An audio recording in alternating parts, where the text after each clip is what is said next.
Balang araw, sa isang madilim na sulok, dinaramdam ulit ang lungkot, umiiyak ng palihim, tinitiis ang sakit. Nagtatanong kung bakit. Bakit ako pa? Bakit ako pa ang kailangan masaktan ng ganito, Ama? Ano ang nagawa ko kasalanan para bigyan mo ako ng ganitong buhay? Buhay na gusto ko nalang mamatay. Bakit sobrang damot mo pagdating sa akin? Anong rason mo para ako'y pagtiisin? Ginawa ko naman na ang lahat, pero bakit hindi pa rin sapat? Bakit hindi ko pa rin makita ang bagay na gusto mo sa aking pakita? Bakit kailangan kong tiisin ang hirap para matupad ko lang ang aking mga pangarap?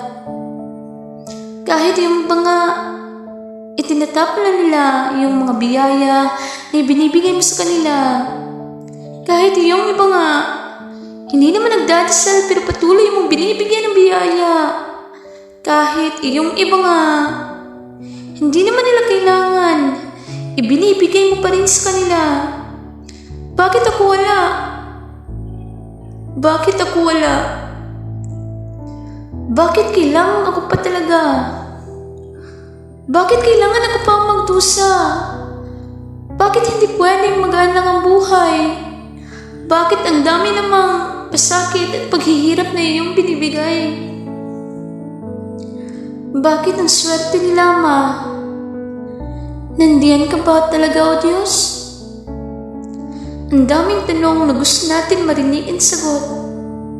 Iyan ang ating mga linyahan kapag tayo ay malungkot. Tanging gusto ko lang iparating, natatandaan natin na balang araw ay darating din. Simoy ng hangin ay sa iyo na malalapit, kaginhawaan ay iyong makakamit. Sa kalungkutan mo ay kasiyahan naman ang kapalit. May oras na nakalaan sa iyo, kapatid. Balang araw, masasabi mo na lang na natupad na ang pangarap mong inaasam-asam. Dahil sa lahat ng pagod, sipag, diskarte at iyong paghihirap. Kapalit niyan ay napakalaking biyaya at mapapasabi ka na lang na maraming salamat, Ama. Kaya kung sobrang hirap man ang pinagdadaanan mo ngayon, tandaan mo na sa balang araw sa iyo naman kakampi ang panahon. Kaya sabihin mo sa sarili mo ngayon na kaya mo yan, bangon ulit, and fighting!